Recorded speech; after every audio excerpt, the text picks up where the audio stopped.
Welcome to Spooky Stories. I'm Milo, your guide through the chilling and the unknown. Here, we dive into terrifying tales that will keep you on the edge of your seat. Join our community of thrill seekers, and let's explore the darkness together. Are you ready to be scared? 1. Every year, the 4th of July has always been a significant event for my family and me. The anticipation of the fireworks, the smell of barbecues wafting through the neighborhood, and the sense of unity among friends and family made it a night we all looked forward to. This year was no different. We gathered at our usual spot in the park, a sprawling area with a perfect view of the fireworks display. As the sun dipped below the horizon, painting the sky in shades of orange and pink, we set up our blankets and chairs. Kids ran around with sparklers, their laughter filling the air. I felt a familiar warmth as I watched my parents chat with neighbors and my younger siblings play nearby. This was home. This was comfort. The fireworks began, each explosion more magnificent than the last. The sky lit up in vibrant colors, and the crowd's oohs and ahs echoed around us. I lay back on the blanket, eyes fixed on the sky, lost in the spectacle above. It was in the midst of this mesmerizing display that something strange happened, something that would forever change the way I viewed that night. I noticed the embers first, tiny, glowing particles from the fireworks falling back to earth, twinkling like stars. But then, some of those embers seemed to bounce off something invisible, something suspended in midair. I sat up, squinting, trying to make sense of what I was seeing. The embers hit this invisible barrier and scattered in different directions, as if hitting an unseen wall. "Did you see that?" I asked, nudging my brother. "See what?" he replied, eyes still glued to the sky. "The embers, they're bouncing off something," I said, pointing. He shrugged, clearly more interested in the fireworks than my observation. I turned my attention back to the sky, the hairs on the back of my neck standing up. My heart pounded as I watched the embers continue to hit this invisible obstruction. And then I saw it. For just a split second, a ghostly figure illuminated by the fireworks. It was faint, barely more than an outline, but unmistakable. A human shape hovering in the air, bathed in the light of the explosions. I gasped, my breath catching in my throat. The figure disappeared as quickly as it had appeared, leaving me questioning my sanity. "Did you see that?" I asked again, more urgently. My brother turned to me, frowning. "What's wrong with you?" I couldn't find the words to explain. How do you tell someone you've just seen a ghost in the middle of a fireworks display? I scanned the crowd, wondering if anyone else had seen it, but everyone seemed oblivious, caught up in the spectacle. The rest of the fireworks show passed in a blur. I was too distracted, my mind racing with questions. What had I seen? Was it real? As the final explosions faded and the crowd began to disperse, I remained rooted to the spot, staring at the place where the figure had appeared. Later that night, back home, I couldn't shake the image from my mind. I sat at my computer, searching for any similar experiences. To my surprise, I found several accounts of people seeing ghostly figures during fireworks displays. Some claimed it was the spirits of those who had died in wars, drawn to the light and noise of the celebrations. Others believed it was a manifestation of the collective energy of the crowd. I didn't know what to believe. All I knew was that I had seen something that defied explanation. The next day, I decided to share my experience on Reddit, hoping someone could provide some insight. The responses were mixed. Some people believed me, sharing their own similar encounters, while others dismissed it as a trick of the light or my imagination. One comment stood out. It was from a user who claimed to be a paranormal investigator. They suggested that the figure I saw could be a residual haunting, a ghostly presence trapped in a specific location, replaying moments from its past. They offered to investigate further if I could provide more details. I was hesitant at first, but curiosity got the better of me. I messaged the user, describing the event in detail and agreeing to meet them at the park where it had happened. We arranged to meet the following weekend, just before sunset. The investigator, Alex, turned out to be a serious, no-nonsense type with a wealth of knowledge about the paranormal. They set up various pieces of equipment around the park, a digital recorder, an EMF meter, and several cameras. As darkness fell, we sat on the same blanket I had used on the 4th of July, waiting for any sign of the ghostly figure. Hours passed with nothing out of the ordinary. I was beginning to feel foolish when the EMF meter suddenly spiked. Alex's eyes lit up, and they gestured for me to be quiet. We listened, the recorder capturing every sound, every whisper of the night. And then we heard it, a faint, almost imperceptible voice. "Help me," it said, the words sending a chill down my spine. Alex reviewed the recording, enhancing the audio. The voice was clearer now, unmistakable. "Help me?" It repeated, a plea from beyond the grave. We looked at each other, the weight of the moment sinking in. There was something here, something that needed our help. We continued our investigation over the next few weeks, gathering as much information as we could. We discovered that the park had once been the site of a small settlement during the Revolutionary War. Many soldiers had died there, their bodies buried in unmarked graves. It was possible that the figure I had seen was one of those lost souls, reaching out for help. One night, as we sat in the park, Alex suggested a seance. It was a risky move, but we were desperate for answers. We gathered candles, incense, and a Ouija board, setting up a circle in the center of the park. As we began the seance, the air grew cold, and the night seemed to close in around us. "Is there anyone here who wishes to communicate?" Alex asked, their voice steady. The planchette moved slowly at first, then more decisively. "Yes," it spelled out. "What is your name?" Alex asked. "William," came the response. "William, what do you want?" Alex continued. "Peace," the board spelled. "Help me find peace." The candles flickered, and I felt a cold breeze sweep through the circle. I closed my eyes, focusing on the connection we had made. "William, how can we help you find peace?" I asked. The planchette moved again, spelling out a location. It was a spot in the park, near a large oak tree. We made our way there, guided by the flickering light of our candles. As we reached the tree, the air grew colder, and the shadows seemed to deepen.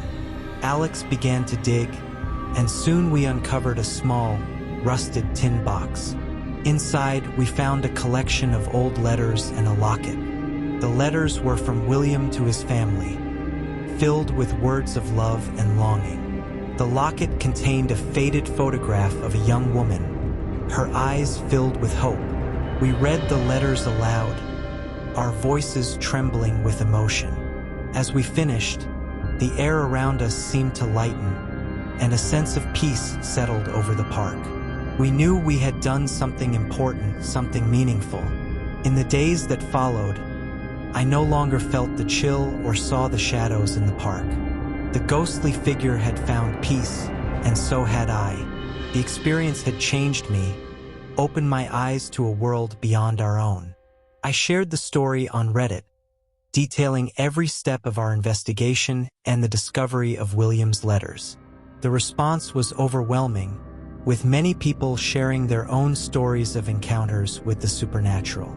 It was a reminder that the world is full of mysteries, and sometimes the past reaches out to us in ways we can't ignore. Every 4th of July, I returned to the park, not just to watch the fireworks, but to remember William and the other souls who may still be searching for peace. It's a reminder that we are all connected, bound by the stories of those who came before us. To anyone who reads this, I urge you to keep an open mind. The world is full of the unexplained, and sometimes the most ordinary moments can become extraordinary. Trust your instincts and never be afraid to seek the truth, no matter how unsettling it may be. 2. The 4th of July had always been a time of celebration and family gatherings for me. This year, like every other, my family and I set up our picnic blankets and lawn chairs at the local park, eagerly awaiting the fireworks display. The air was thick with the scent of barbecued meat and the sounds of children playing, mingling with the occasional crackle of firecrackers in the distance. It was a night of joy, tradition, and the warmth of togetherness. But this year, something would change that forever. As the sun dipped below the horizon and the first fireworks began to light up the sky, my friend Jake and I decided to sneak away from the crowd.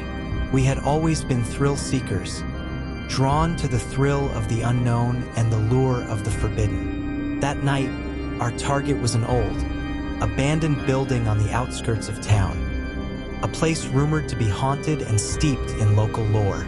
The building had once been a grand hotel, but it had fallen into disrepair decades ago, standing as a ghostly reminder of a bygone era. We had heard stories about strange occurrences and eerie sightings, but curiosity got the better of us. As the fireworks boomed and crackled above, we slipped away, hearts pounding with excitement and a touch of fear. The walk to the old hotel was uneventful, the noise from the fireworks growing fainter as we moved farther away. The building loomed ahead, its silhouette dark against the night sky. Broken windows, sagging porches, and overgrown vines gave it an ominous presence. As we approached, I felt a chill run down my spine, but I brushed it off as nerves. "Ready?" Jake whispered, his voice tinged with excitement. "Yeah," I replied, trying to sound braver than I felt. We climbed through a broken window, careful to avoid the shards of glass that still clung to the frame. Inside, the air was stale and musty, filled with the scent of decay and abandonment. Our flashlights cast long shadows on the walls, revealing peeling wallpaper and rotting floorboards. The silence was oppressive, broken only by the distant sounds of fireworks and our own breathing. We ventured deeper into the building, exploring room after room, each more decrepit than the last. The sense of unease grew stronger with every step. We found old furniture covered in dust, remnants of a life long forgotten. It was as if the building itself was frozen in time, a relic of the past waiting to be discovered. As we roamed the dark hallways, we began to hear unsettling noises. At first, it was just the creaking of the floorboards beneath our feet, but soon it was more than that. Whispers, faint and indistinct, seemed to echo through the halls. I stopped, straining to listen. "Did you hear that?" I asked, my voice barely above a whisper. Jake nodded, his expression serious. "Yeah, sounds like voices." We pressed on, following the whispers. They grew louder, more distinct, but we couldn't make out any words. It was as if the building itself was alive, speaking to us in a language we couldn't understand. My heart raced, a mix of fear and adrenaline driving me forward. Suddenly, we heard a loud bang, followed by the sound of footsteps. We froze, shining our flashlights in the direction of the noise. A shadowy figure moved at the end of the hallway, its form indistinct and shrouded in darkness. My blood ran cold, and I felt a wave of panic wash over me. "Who's there?" Jake called out, his voice trembling. The figure didn't respond. It moved closer, its movements slow and deliberate. I could feel my pulse in my ears, the terror building with every second. We needed to get out of there, and fast. "Let's go," I urged, grabbing Jake's arm. We turned and ran, our footsteps echoing through the empty halls. The whispers grew louder, more frantic, as if the building itself was trying to keep us there. I glanced back and saw the shadowy figure following us, its form becoming more defined with every step.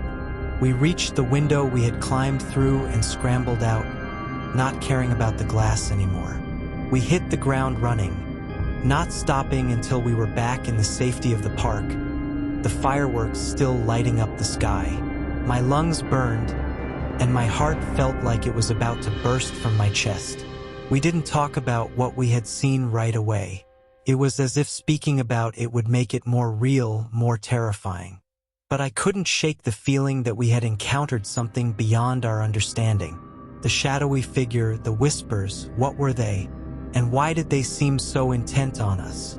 That night, I lay in bed, replaying the events over and over in my mind. I couldn't sleep, haunted by the memories of that dark, abandoned building. The fear lingered, a constant reminder of our brush with the unknown. In the days that followed, Jake and I tried to make sense of what had happened. We researched the history of the old hotel, hoping to find some explanation for the strange occurrences. We discovered that it had been the site of a brutal murder many years ago. A woman named Eliza had been killed there, her body never found. Rumors suggested that her spirit still haunted the building, seeking justice for her untimely death. The more we learned, the more convinced we became that we had encountered Eliza's spirit. The whispers, the shadowy figure, it all made sense in the context of her tragic story. We decided to go back one last time, not to explore, but to pay our respects and hopefully bring some peace to the restless spirit. We returned to the old hotel armed with flowers and a sense of purpose. The building looked even more foreboding in the daylight, its decayed grandeur a stark contrast to the bright summer day. We made our way inside, the atmosphere just as oppressive as before. We found a spot in the main hall and laid the flowers down, saying a silent prayer for Eliza. As we stood there, I felt a strange sense of calm, as if the building itself was acknowledging our gesture. The whispers were gone, replaced by a heavy silence. We left the hotel for the final time, feeling a sense of closure. The experience had changed us, made us more aware of the unseen world around us. We had ventured into the unknown and come out the other side, forever marked by what we had encountered. To this day, I still think about that night and the shadowy figure that had chased us. It was a reminder that there are things in this world that defy explanation, things that exist just beyond the veil of our understanding. And sometimes, the bravest thing you can do is confront those fears and seek to understand them. If you're ever tempted to explore an abandoned building, remember our story. Curiosity can lead you to unexpected places, but it can also uncover things that are better left undisturbed. Be careful where you tread, for the past has a way of reaching out to the present in ways you might never expect. Meet Sarah. Like many of us, she used to dread bedtime, hours spent tossing and turning, waking up groggy and irritable, and worst of all, her relentless snoring that not only disturbed her sleep, but her partner's as well. Desperate for a solution, Sarah tried everything. New mattresses, white noise machines, even sleeping pills. Nothing worked until she discovered our breathing for sleep routine. One particularly frustrating night, Sarah stumbled upon an article about the power of breathing to improve sleep.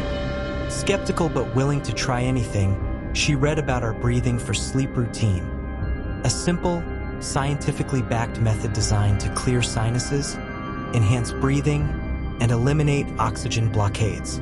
It promised to guide users through a simple breathing routine for the best sleep of their lives. Intrigued, she decided to give it a shot. As she began the routine, Sarah immediately felt her sinuses clear. She followed the step-by-step guide, learning how to breathe deeply and correctly. Within minutes, she noticed a significant difference. Her breathing was smoother, more relaxed. That night, she fell asleep faster than she had in years and, incredibly, stayed asleep all night. one of the most astonishing benefits was the end of her snoring. The routine included a simple breathing hack that stopped her snoring in minutes. Sarah learned that her habit of mouth breathing was activating her survival mode, preventing her from achieving truly restful sleep. By switching to nasal breathing, she deactivated this mode and allowed her body to fully relax. The next morning, Sarah woke up feeling refreshed and rejuvenated. She couldn't remember the last time she felt so well rested. Her partner noticed the difference too. No more middle-of-the-night disruptions from her snoring. The transformation was remarkable, and Sarah knew she had found something special. Sarah's story is not unique. Many others have discovered the life-changing benefits of our breathing for sleep routine. Imagine falling asleep quickly, sleeping soundly through the night, and waking up feeling fully rested. No more snoring, no more grogginess, just deep, restorative sleep. Are you ready to transform your sleep like Sarah did? Our breathing for sleep routine is easy to follow and starts working immediately. Clear your sinuses, enhance your breathing, and remove oxygen blockades with our guided routine.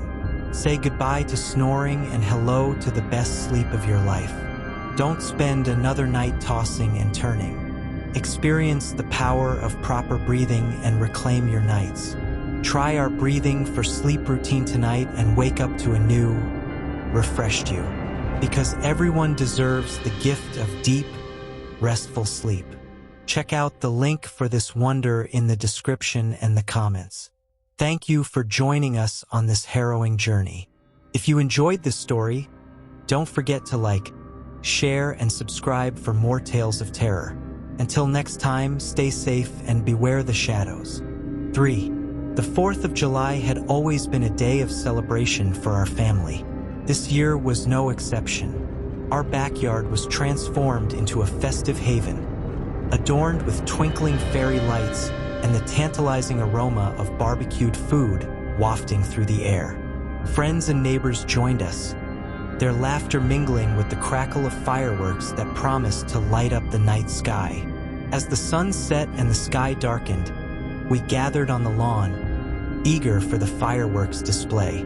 The children chased each other with sparklers, their faces lit with pure joy, while the adults relaxed in lawn chairs, drinks in hand. It was a perfect evening, filled with the kind of contentment that only comes from being surrounded by loved ones. But as the last of the fireworks fizzled out and the guests began to depart, an eerie sensation crept over me.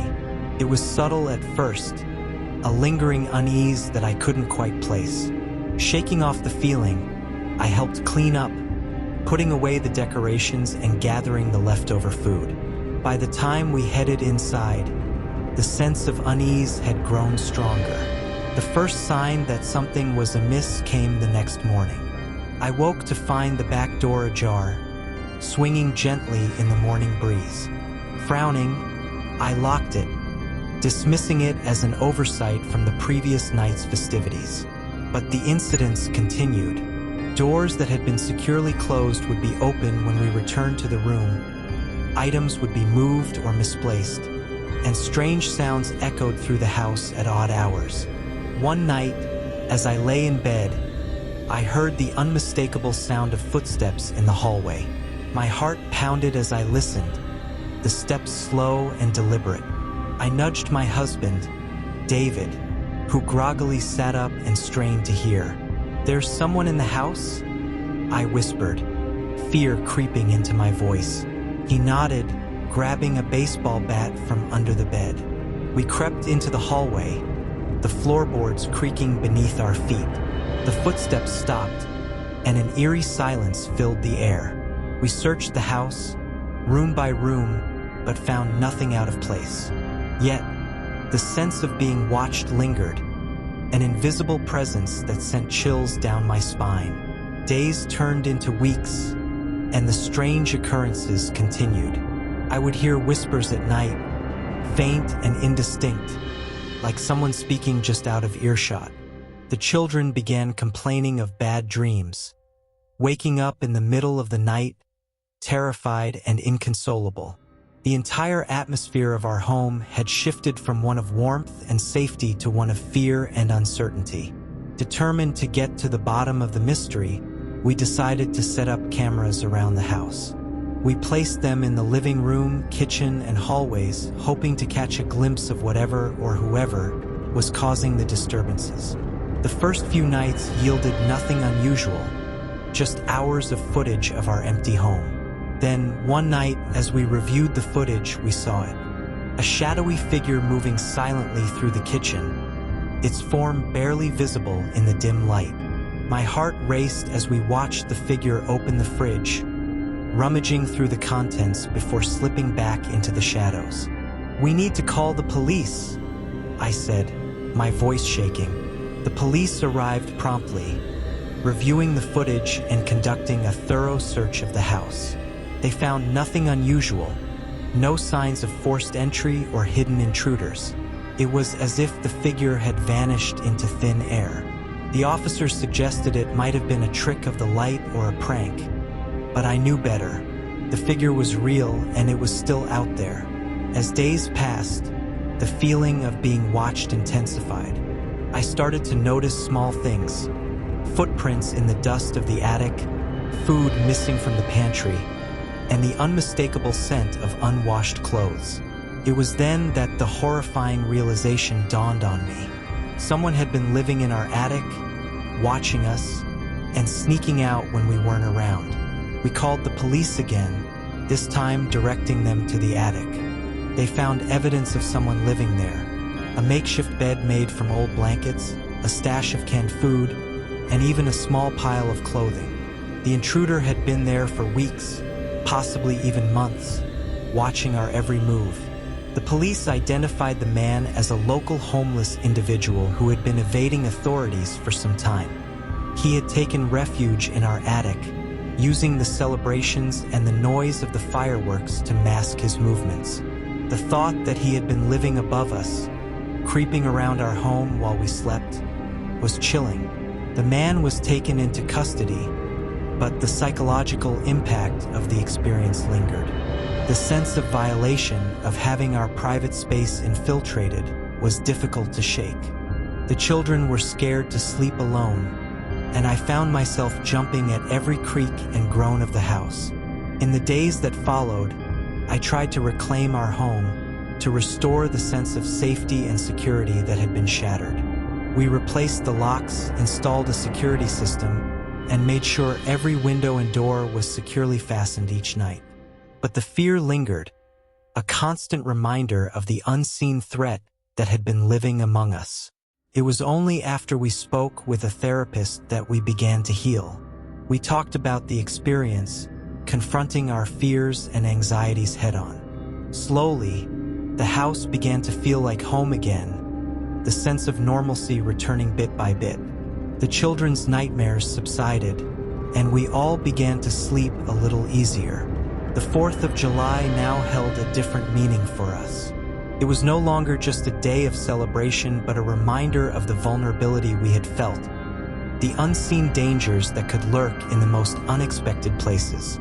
It taught us to be more vigilant, more aware of our surroundings, and more grateful for the safety of our home.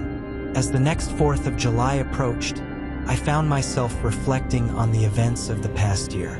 We had come a long way, overcoming fear and reclaiming our peace of mind. The decorations went up again, the barbecue was prepared, and the neighborhood gathered in our backyard, just as they had before. As the first fireworks burst into the sky, I felt a renewed sense of appreciation for the simple joys of life. We watched the display with a mixture of awe and relief, knowing that we had faced our fears and emerged stronger. The night was filled with laughter and joy, the shadows of the past finally fading away.